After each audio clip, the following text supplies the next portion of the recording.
climate change doesn't exist. It's not a thing. Cool. That consumerism should stop, that capitalism should stop. Sure, they are not going to. Net zero is here to stay. We need to move away from using petrol and diesel. I have a 7-seater diesel vehicle. I'm not saying I'm for or against EVs. There's no reason to get rid of it, but there's lots of reason to have it. It needs people to buy into it, to invest in it as a technology. Am I really doing my part?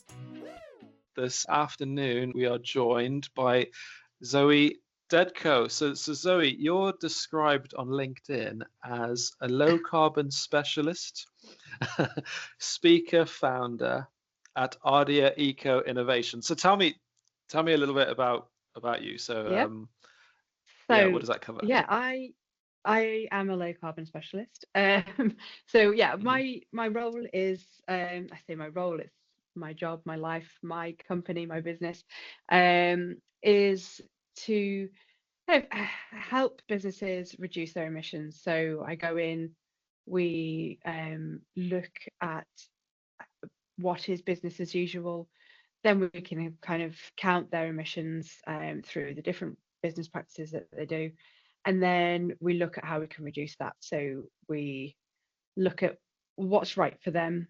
So I kind of, there's a lot of tools on the marketplace at the moment that count carbon, but I think, it needs a more, to really make impact and change, you need more of a bespoke kind of approach.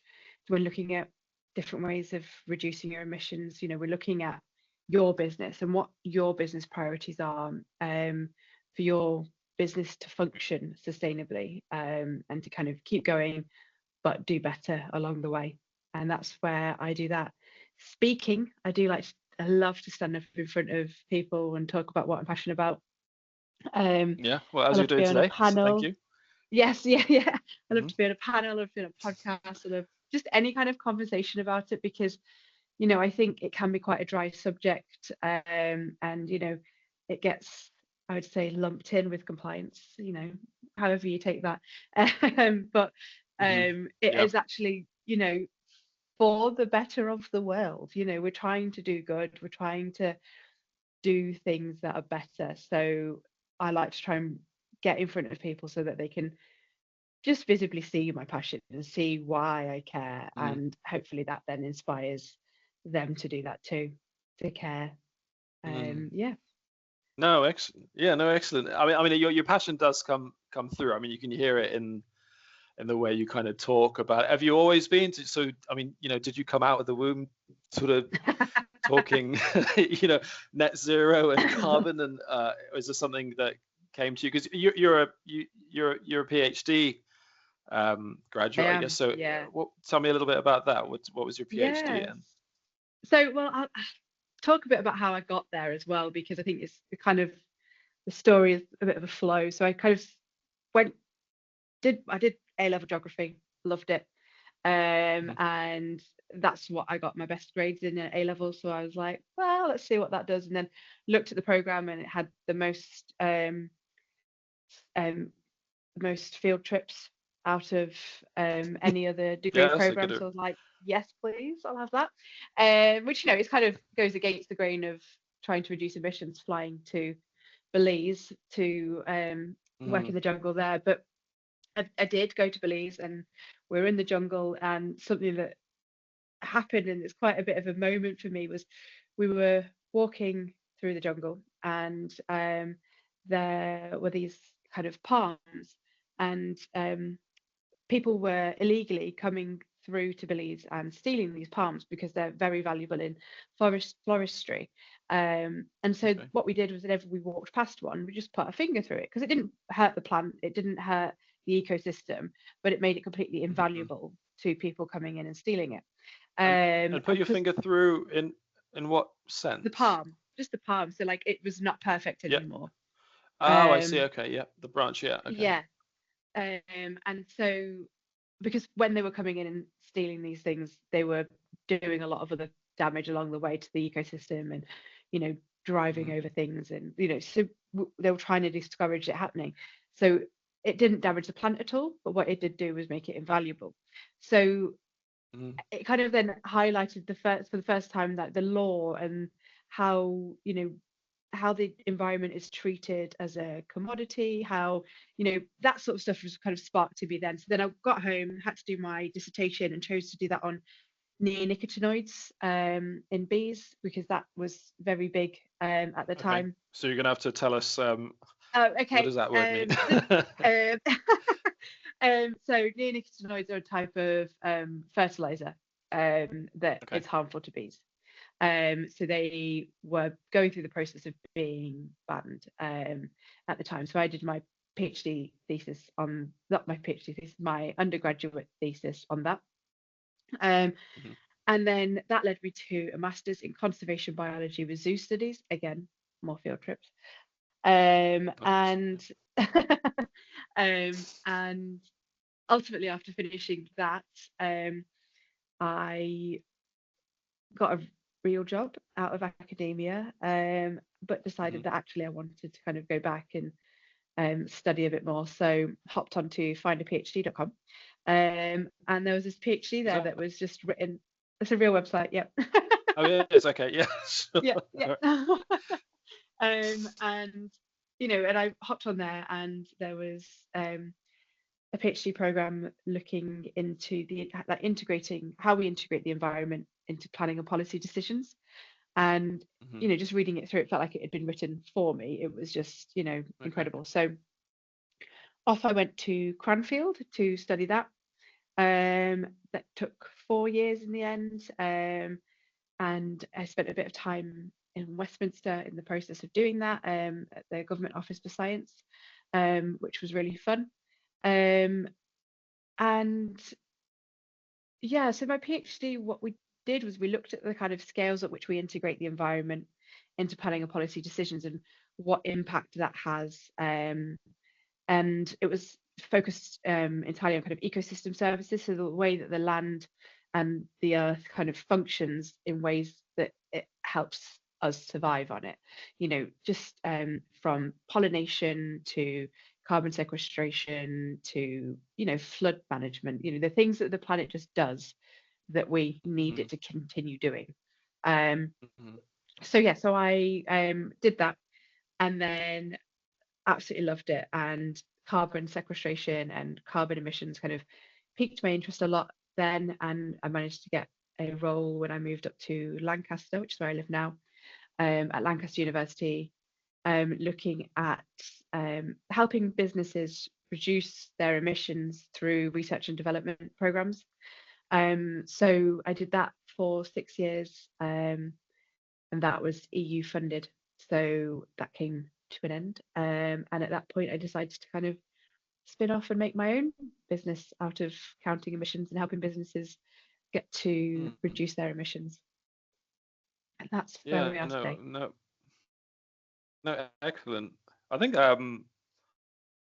yeah, quite a testament to kind of following something have an interest in.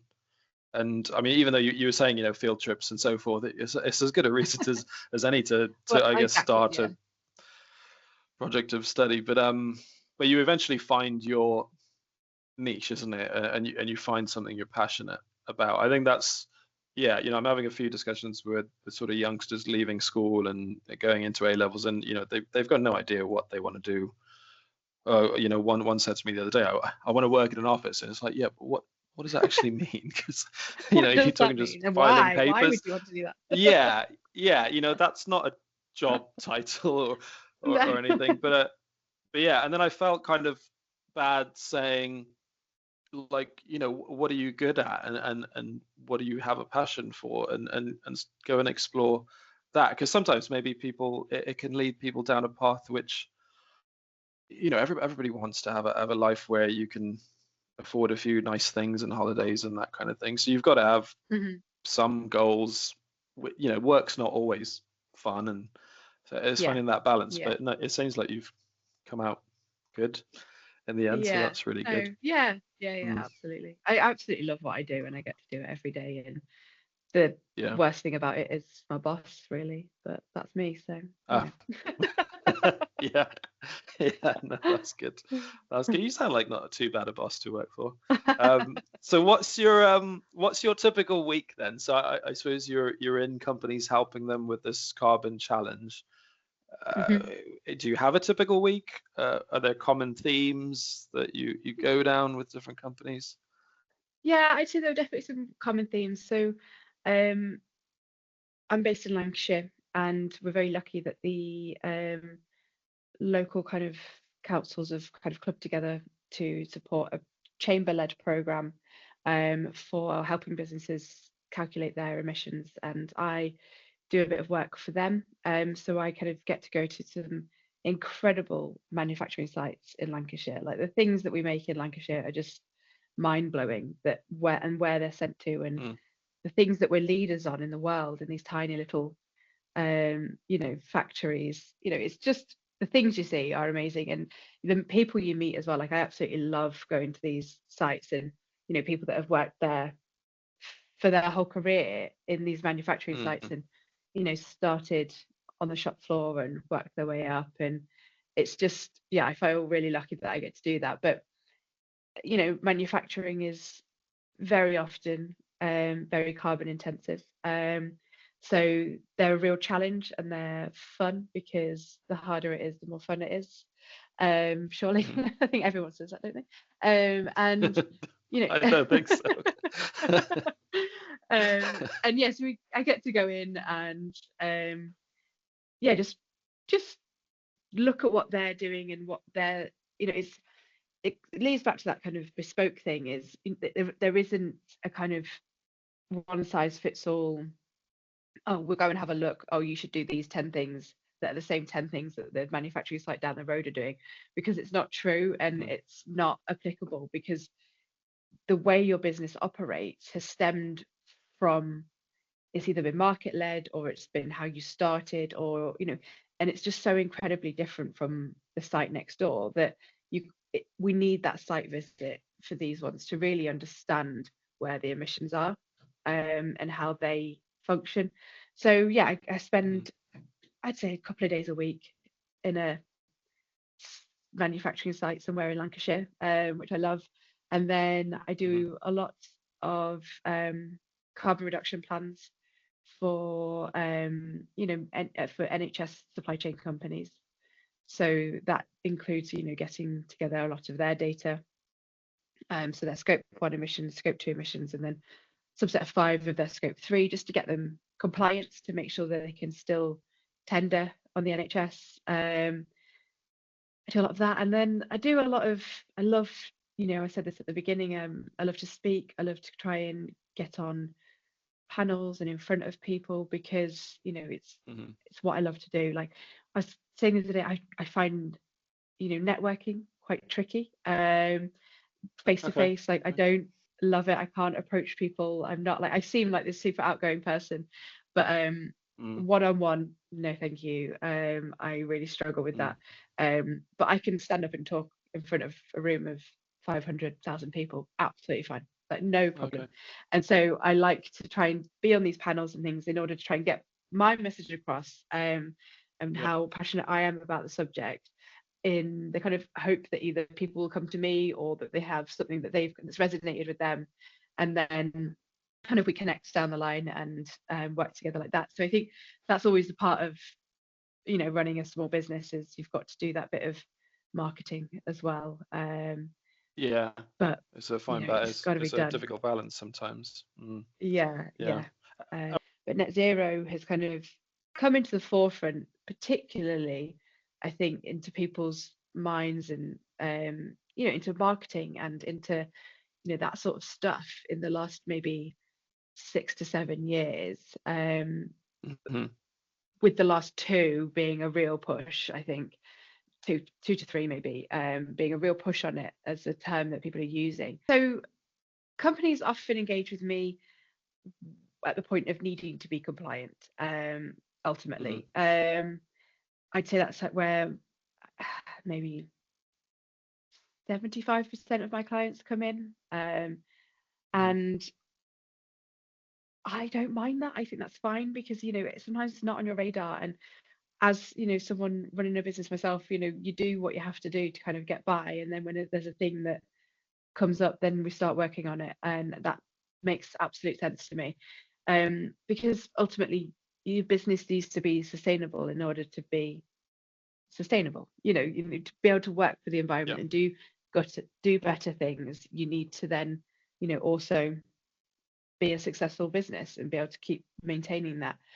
So yeah, the people come to me when they need to be compliant. Um, and what I try and do then is win them round. So by being, passionate and excited about the Hmm. subject, I try and work out what they're passionate about in their business and where they can make change that is actionable and measurable and is something that they can really get into, rather than just being like, oh, you should tell everyone to turn the lights off. You should get your sales reps Teslas instead of, whatever they've got. Hmm. um, because prioritizing EVs can reduce emissions, but it might not be what's the best thing for you to do for your business. So it's about finding those things that will have real impact, but will also get everyone engaged. Um, so yeah, they come to me for compliance mostly. The ones that don't, the ones that Hmm. come to me just because, they Hmm. are the ones that are kind of really, I love working with them. Um, and often they have an idea of what they want, and they're coming just to kind of be sure that it's the right way, and just to put the numbers behind it to make sure that, if they're spending X amount of money doing something to reduce emissions, it's actually going to give them the results that they need. And yeah, so they're fun as well to work with because they often have quite a bit of passion about it as well, so we kind of rub off on each other. Hmm. No, that sounds good. And do you find that from particular industries? I suppose some are going to be more passionate and more proactive than others, or at least I'd assume. Is that the case, or No, like I'd no? absolutely, from my experience, obviously I've only been doing this for 18 months as a business, Hmm. but from my experience, it is a wide breadth of businesses that want to just do it. And it's more about the person and that person's values rather than the industry. So, Hmm. I've got a client who has a travel company. Her goal for the business was to work with hotels and travel providers that were already engaging with this agenda, and that was, part of her project. And then she wanted to offset as much as to offset the emissions, but also as a kind of um, a piece to highlight that this is the amount of emissions from traveling, and from Hmm. going on these holidays, and this is what happened. So just as a way of communicating that, enforcing the offset as part of the project, and that was a really fun one to work on. And then yeah, digital marketing companies, they want to kind of have it as an offer for their clients. Let's count the emissions from this digital marketing strategy, and then let's try and see what we can do about it and bring them down for next time. And you know the ones that are doing stuff like that are often the ones that are wanting to shout about it. They're wanting to, you know, because they're passionate about it themselves. And do you think so? I mean, the two you've mentioned there are very much cust sort of like direct to customer or consumer, from the retail aspect, the Hmm. travel agency, the other one marketing, it's kind of a brand imagery that is included within that. So Hmm. do you think that's what makes the difference to bringing the passion, because they can see it more clearly Yeah, direct to. I think that's a really interesting point. Yeah, like that, because they're they're selling the fact that they are reducing Mhm. their emissions as much as they are reducing their emissions. You can sell it as a service, as a product, Mhm. and it makes them kind of stand out. But then I've got clients who work in offsite construction who kind of were going to a exhibition, and they kind of knew that everyone there was going to be doing maybe similar things to what they're doing. So they decided Mhm. to do a full carbon reduction plan and see where they could make emissions reductions, and have that as something different to talk about on the stand, have the, some information about what they're doing to be different in this world, in that kind of industry, and gives them something to stand out about. And I think, again, it's a tricky one, because I would always so a lot of people don't want to shout about what they're doing, but I think it's the number one most important part of it, because Hmm. that's how you influence, and that's how we get more people doing it, whether that's because they are wanting to do better than you, and realize that you're doing something different in the market that they need to be doing, or it's because they're like, oh, it can be done, okay, we can work on this too.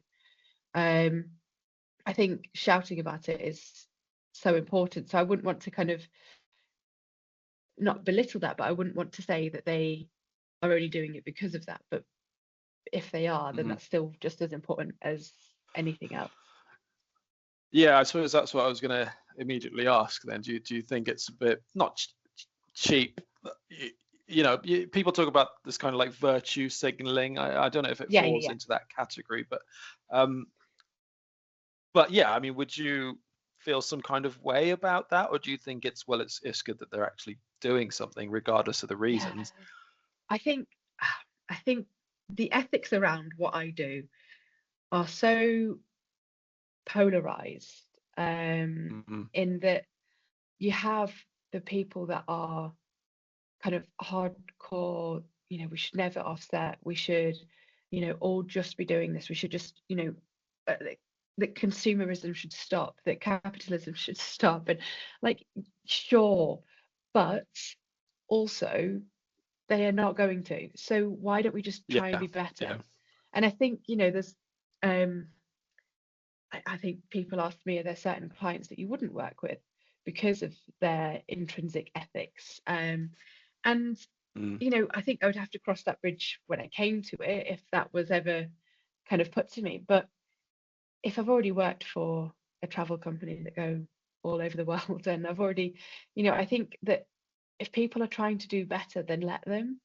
And I mhm, know that it's not enough sometimes, and I know that, but that's why they're working with me, because I can then help them strategically do the best that they can do, rather than just kind of, feeling in the dark, being like, oh, getting EVs, that's going to help us, or getting solar panels on the roof, that'll help. But it doesn't change the fact that the machinery down in the warehouse is actually gas fed.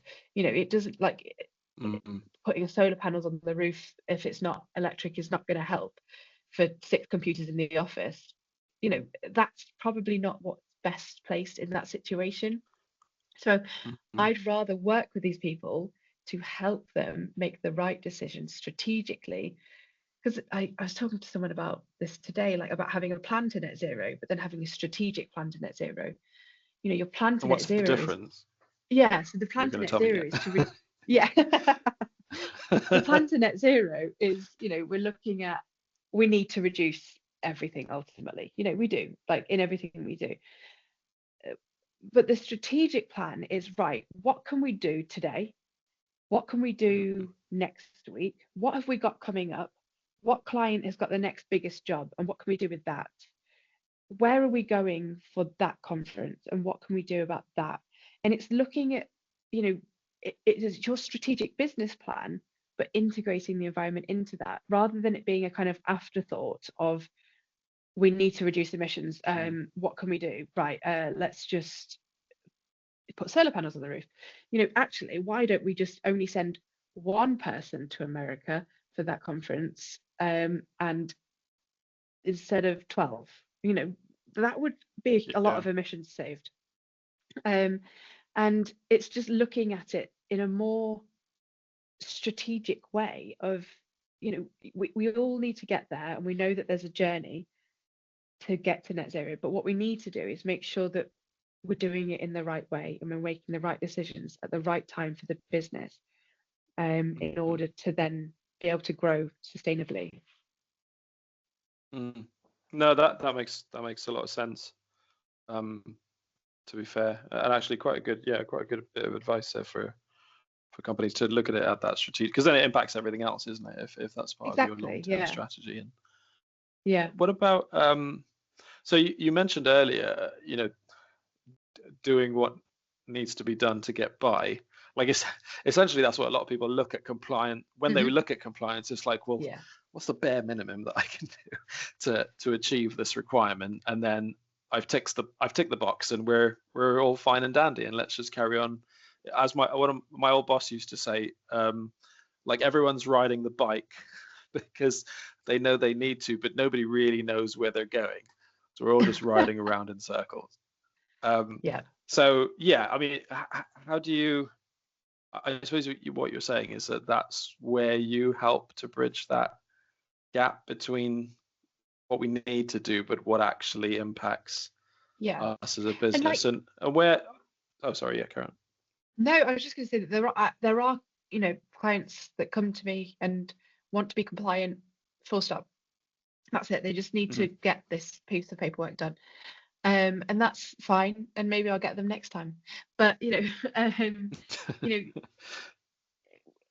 sometimes that's just the way that businesses are structured. Like, if you're a larger organization, and the fact that this box just needs to be ticked, that it just needs to be ticked, and we can't talk to the people that are having able to have that real change. And I think that will come further down the line. I'm thinking particularly about NHS carbon reduction plans in this, in that the NHS have kind of done it as a gateway process. The things that they're asking you to count are very easy to count at the moment. I say very easy, I'm not saying my job's easy, but they're doable. They're not too tricky to get the data for within the business. Yeah. They Hmm. yeah, it's not too taxing for the companies to become compliant. Come 2027, when they want full scope 3 emissions, that is going to change. But So what I it think they're so going up. just on that, you talked about scope 1, 2, and 3 Mhm.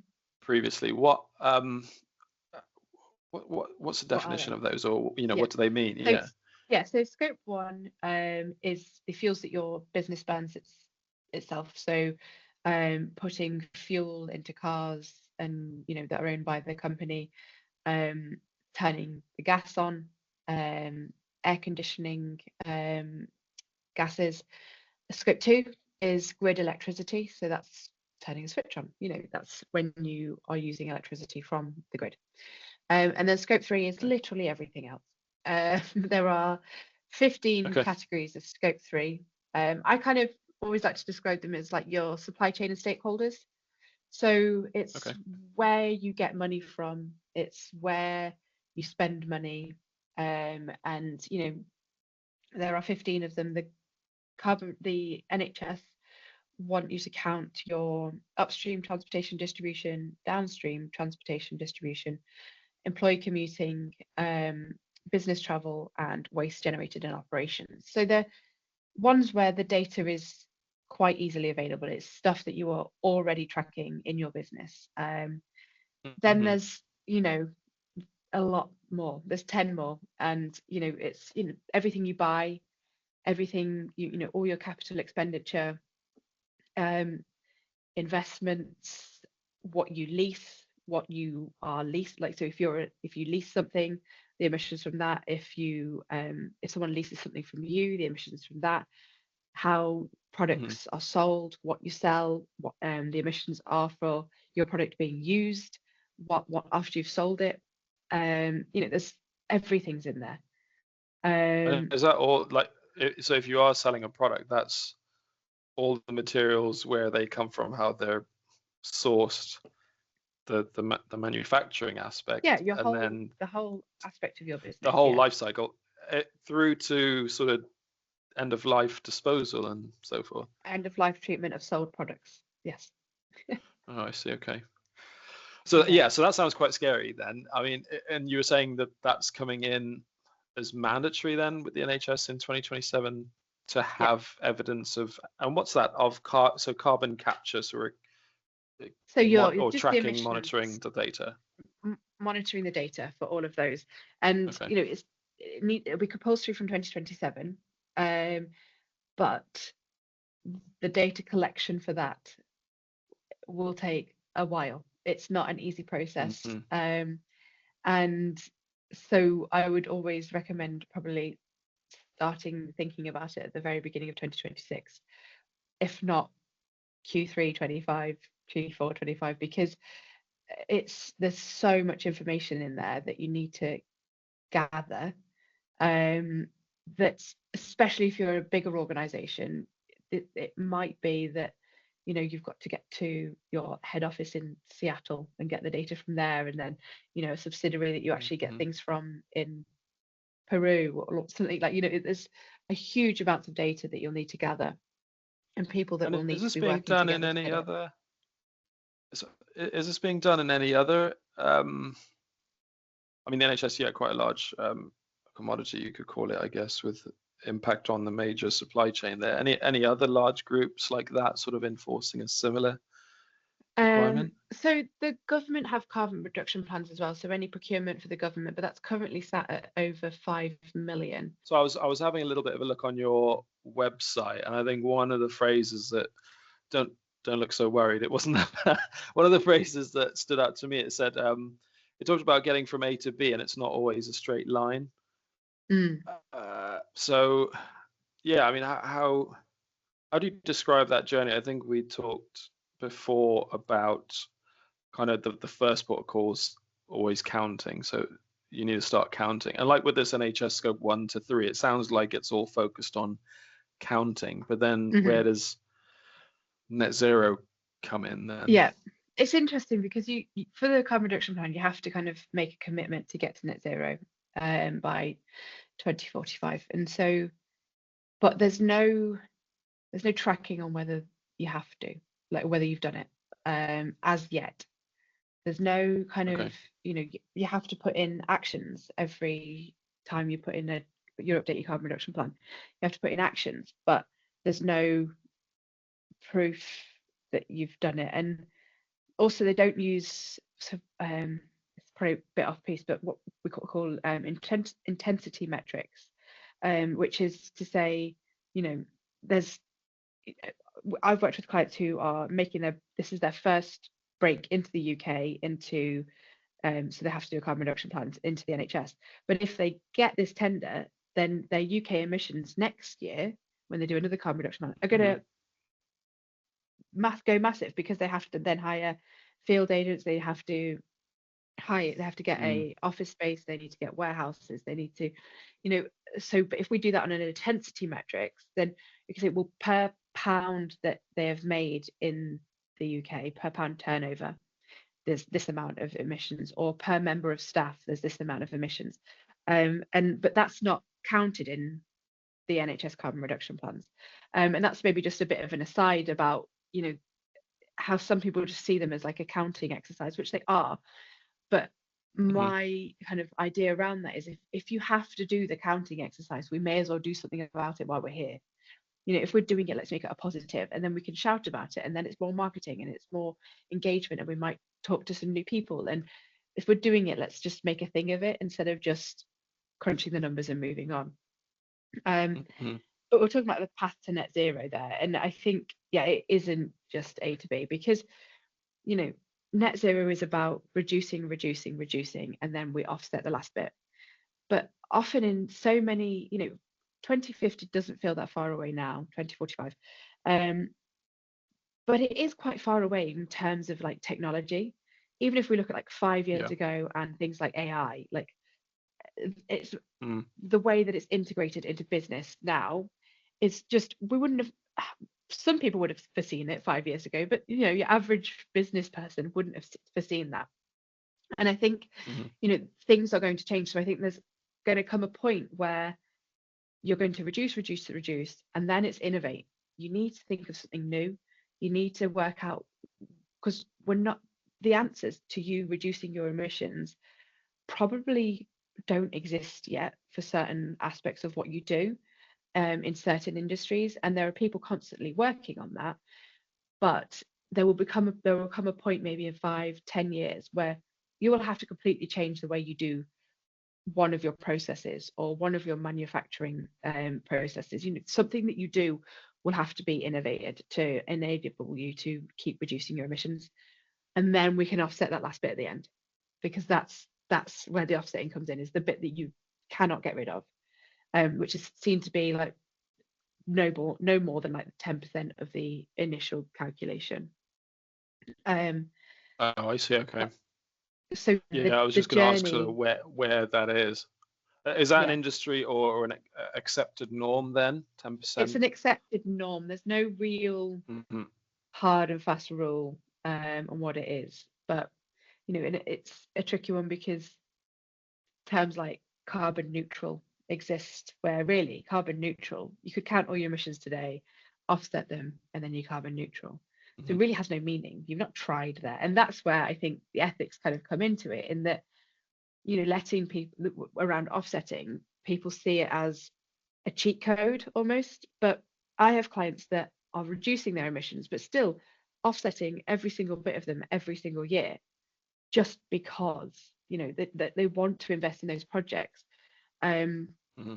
as in a way that you would invest in a charity, or in some other doing good.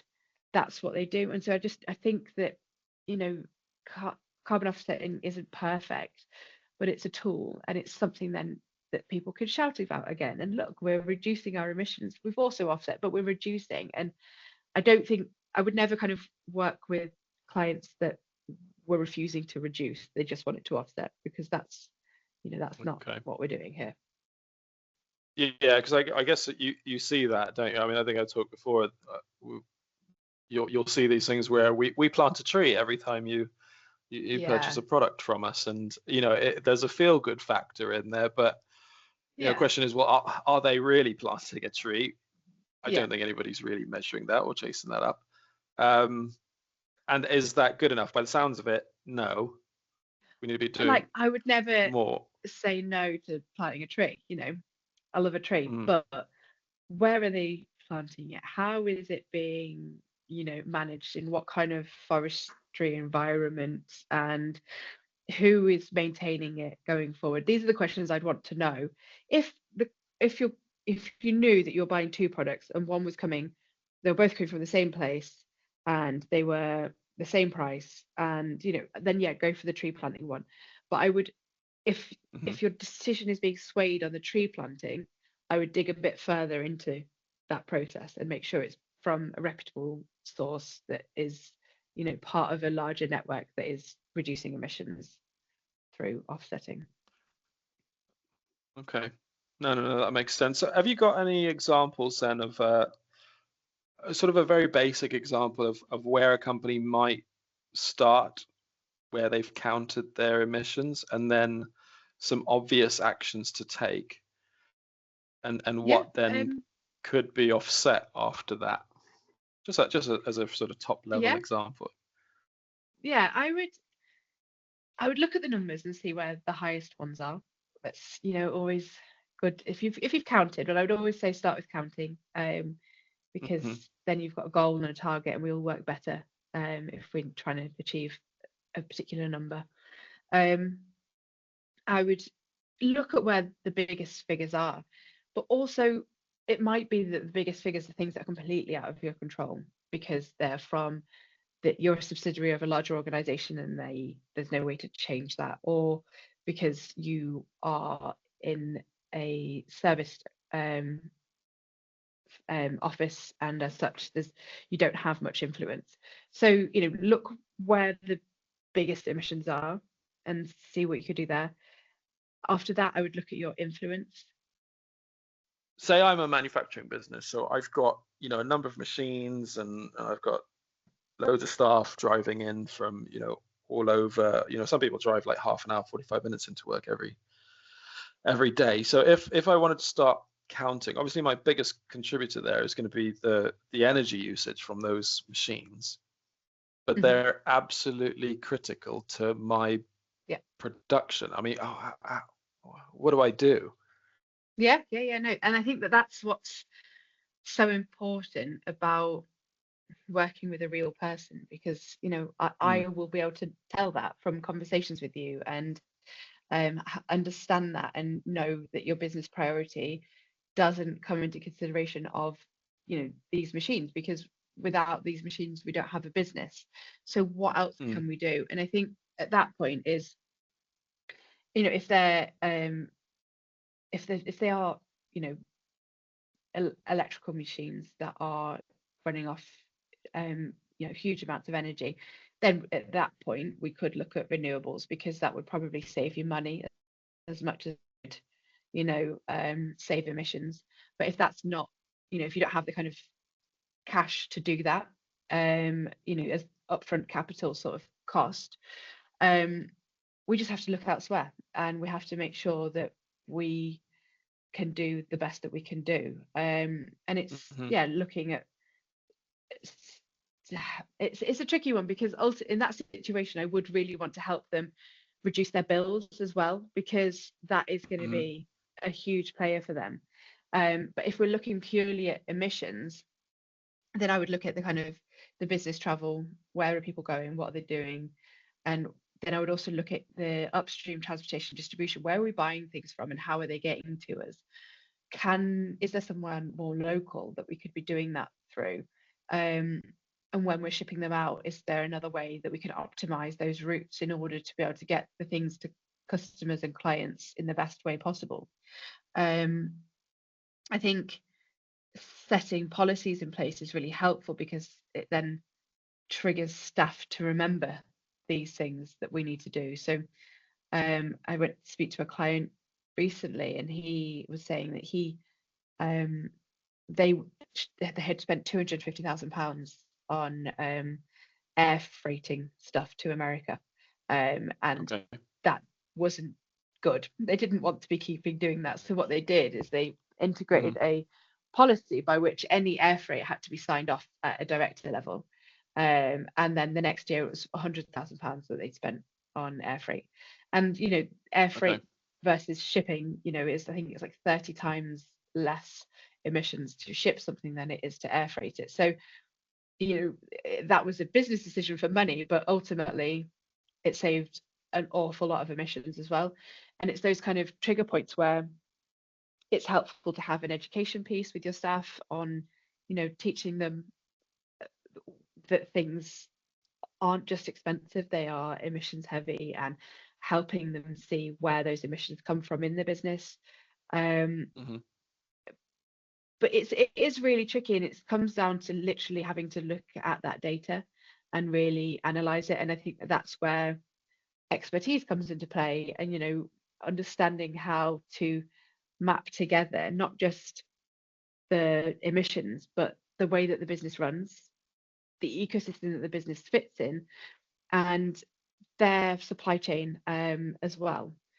Now, I said that, maybe we could look at the supply chain and bring things in closer, but I think it's also really important that we kind of people business relies on trust, especially if you're kind of like a small or medium-sized business. You will have your trusted partners that you work with and you have built up a relationship with over however many years.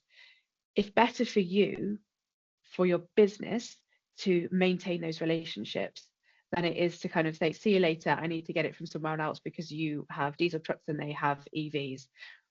It's Mm-hmm. better to try and work with that business and tell them that, give them a chance to see that actually, okay, we could get more business from other people as well as maintaining this business by looking at how we can reduce our emissions.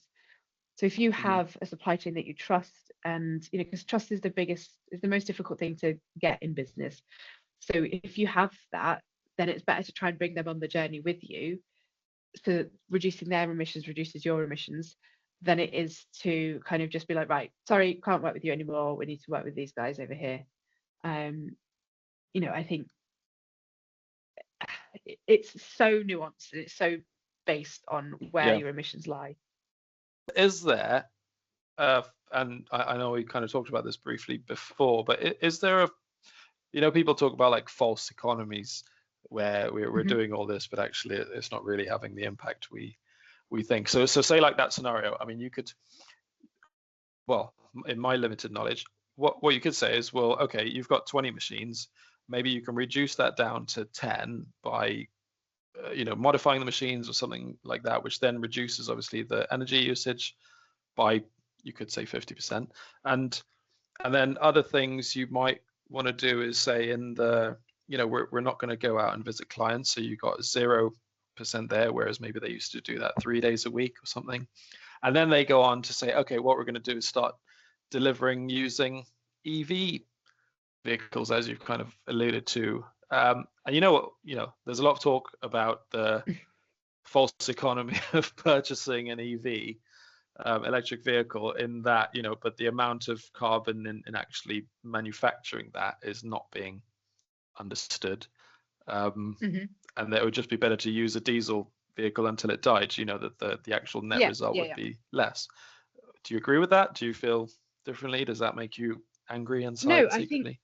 no, no, no. I it's funny because like EVs are like the kind of the flagship for carbon reduction almost, So Mm, e- everyone that I ever speak to about reducing emissions has an opinion on EVs and mm, assumes that I have a very strong opinion on EVs one way or another.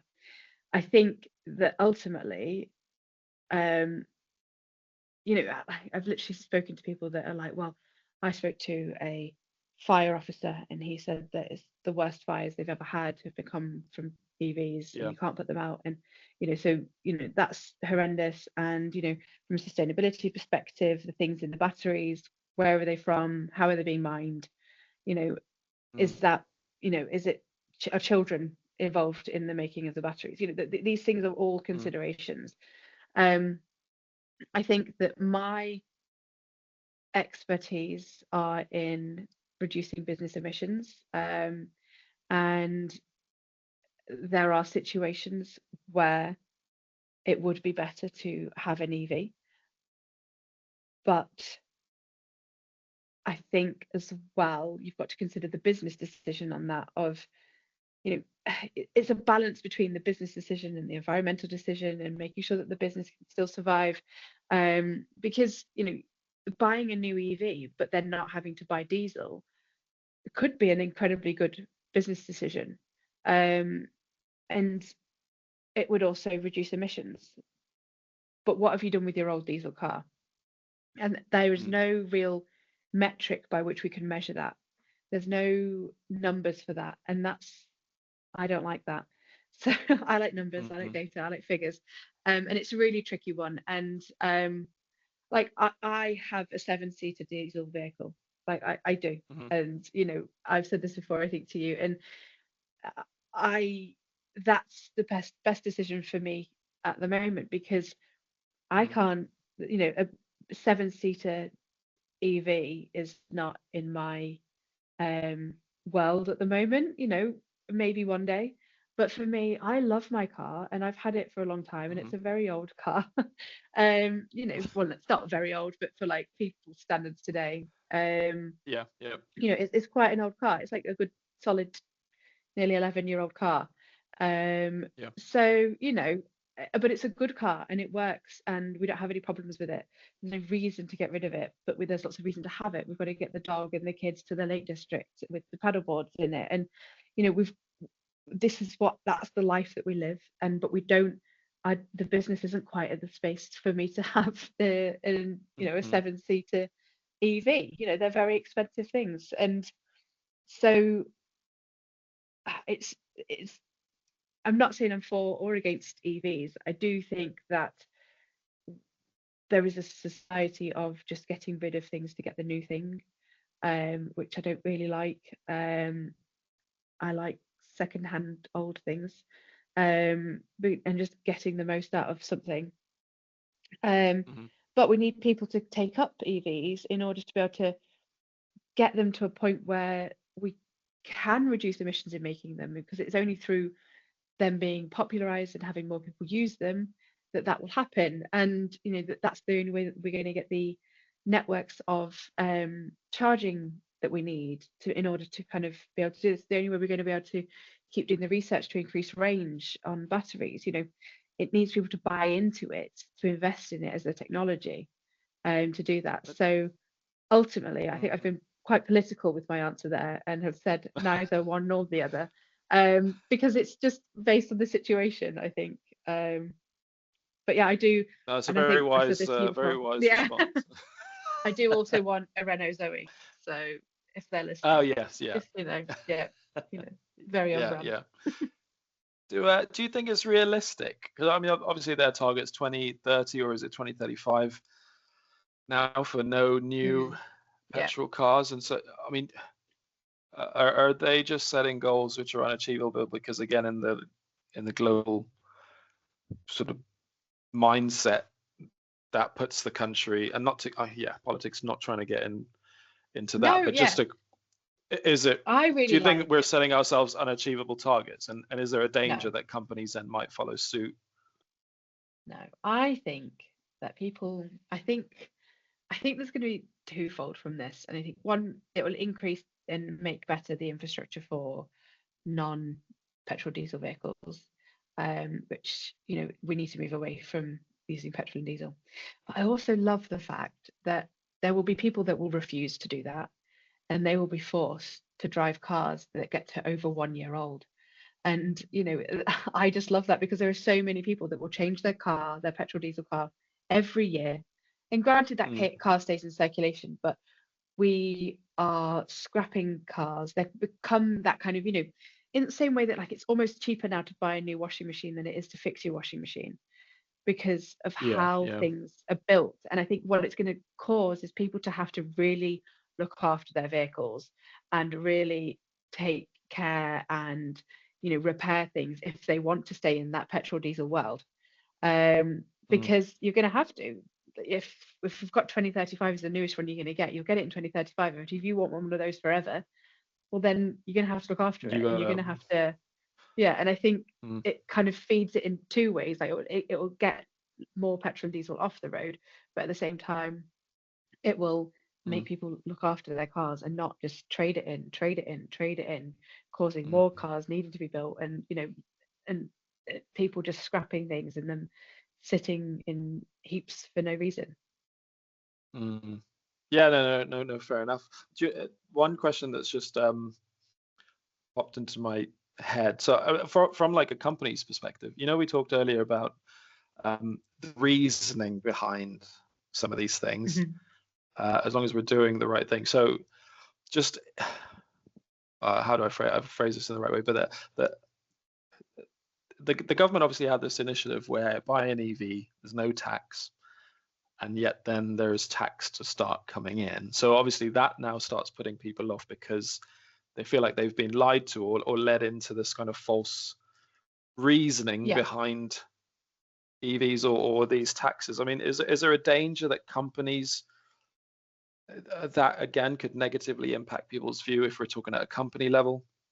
Have you seen that Yeah, happen? Are there any? I've not seen that happen, but it definitely will happen. But tell me one tax that there isn't problems with in this country. Mm, That business people don't have a problem with, that some people don't have. Like, there's problems with all taxes, mm, and I think that it's just to kind of lay it at the blame of EVs. But I think it was an excellent strategy in order to get EVs out people, there yeah. and to get Mm, this infrastructure being able to be built. It needed to mm. happen. Um, you know, we could talk Do about you tax do you forever. Yeah, we could, we could.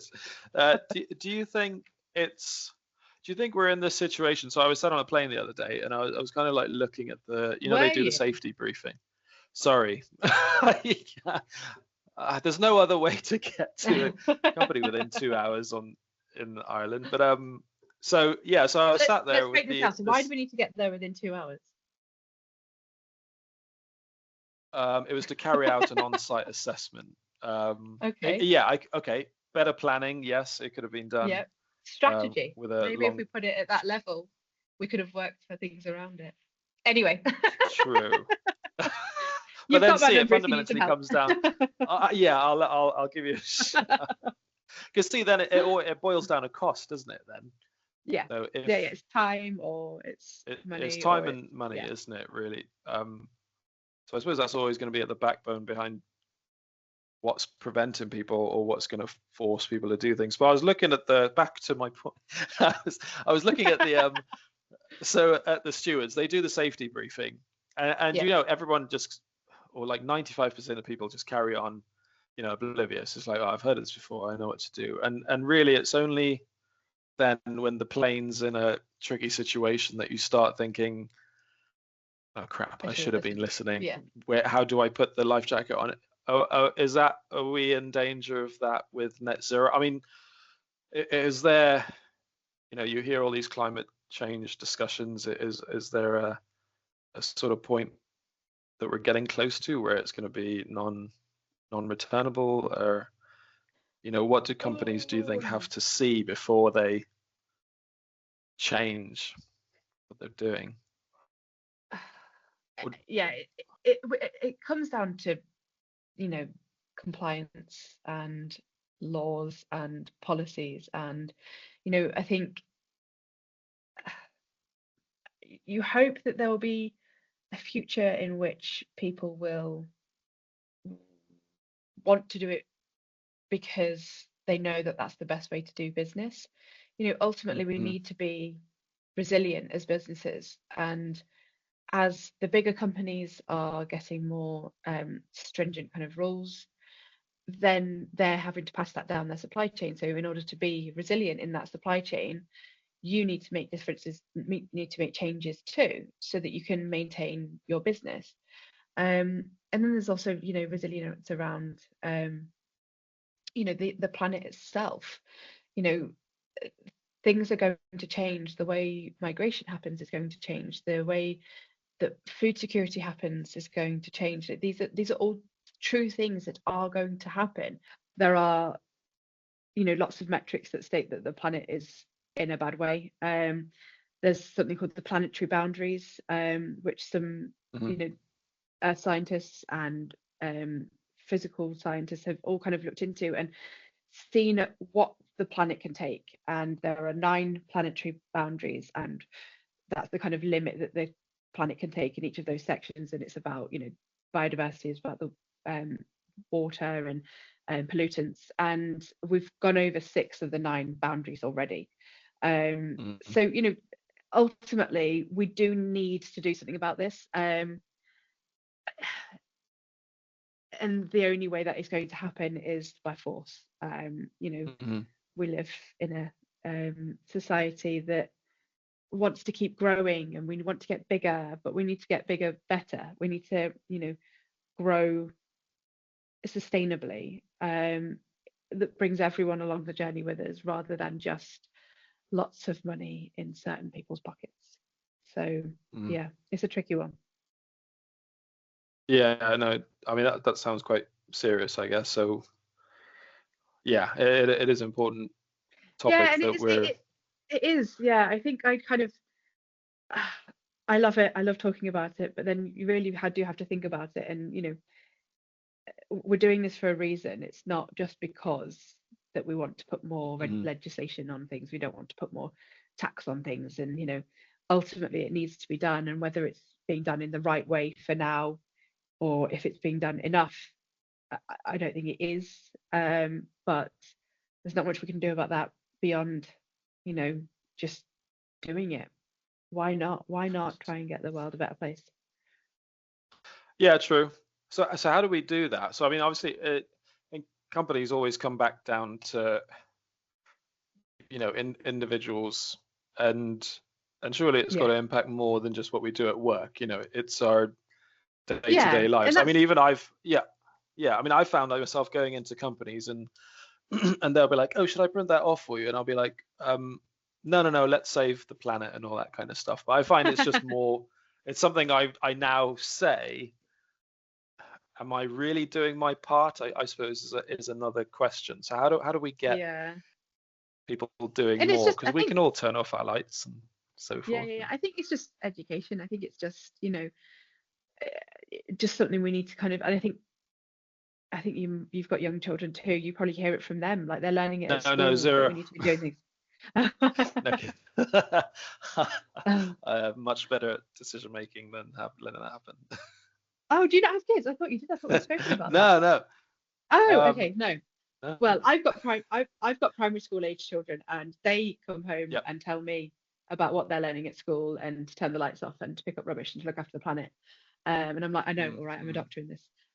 But no, they that's what keeps your lights on, kids, is me doing that. But no, it's becoming more and more of an education piece for younger kids, and it's just more the norm for them. And I think that that will just, as they then start the world of work, it will become more of a norm. And and I think that it's really important to educate your staff on why you're doing things. So not just making these rules and policies. Say why you're doing it. Do something like the carbon literacy program. Just, it takes a few hours out of their week to kind of just learn about the planet and why we're making these decisions. And I think that that can be really valuable as well. Mm, mm. Yeah, no, no, fair. That makes sense. Something. I watched that program, the F1 series on Netflix. I don't know Drive if to you do it Survive. too, but Love it. Yeah. yeah, Drive to Survive. But it was Toto Wolff. He was talking about I think one of the other constructors, and he was saying that you can have the most disorganized infrastructure within an organization, but it just takes one person, especially at senior level, to come in with a little bit of energy, and that can Mm, completely alter yeah. the whole psyche and processes and productivity and efficiency of the whole organization. Yeah. So, I mean, for me, that was saying it's got to start with the top, and if the Yeah. directors aren't driving that, then no one else is going to Yeah. follow. But is there something that you found really gets them charged up and get that energy into them? It's just, if we can save money along the way, the directors are often quite happy with that. Um, Mhm. but I think as well, if we can, I think I always try and come at it as not so much saving money, but making money. Like, you can, being a better business can, there's so many situations where, like, if your website runs better, then you're more likely to convert. And if your website runs better, you're actually using less energy for your website. There's Mhm. lots of different ways in which these little tweaks can then help drive business to you as an organization. And that always helps with directors. Um, but as well, some people, if you just catch them in the right way, I've had people sit on calls being like, oh, this is just compliance, let's just get through it. And then the next thing you know, he's posting on LinkedIn that he caught trains between three conferences in Europe instead of flying between them all.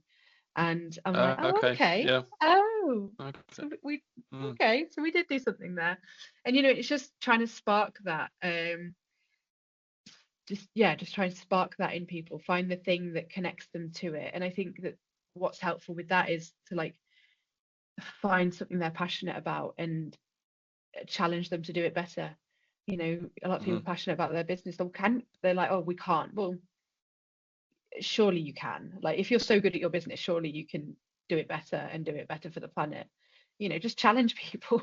It often helps. And you know it's the best way to get a 3-year-old to put their shoes on is tell them that they can't put their shoes on their own, and then they will. And if someone is saying that they can't, I'm like, well, why don't you try? Have you, like, if it's not possible, maybe it could be possible for you.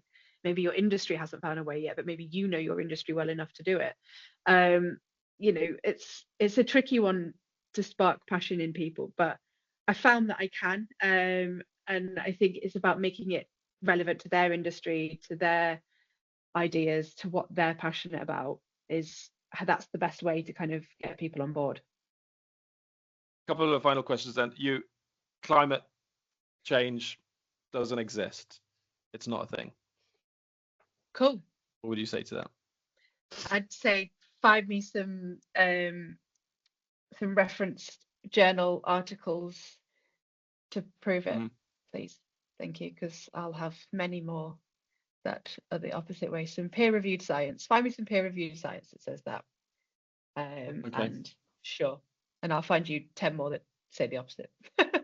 It's a tricky one, because that was what got me into this in the first place. Is that I remember my geography teacher at A level saying, climate change doesn't exist. It's just the natural progression of the Earth.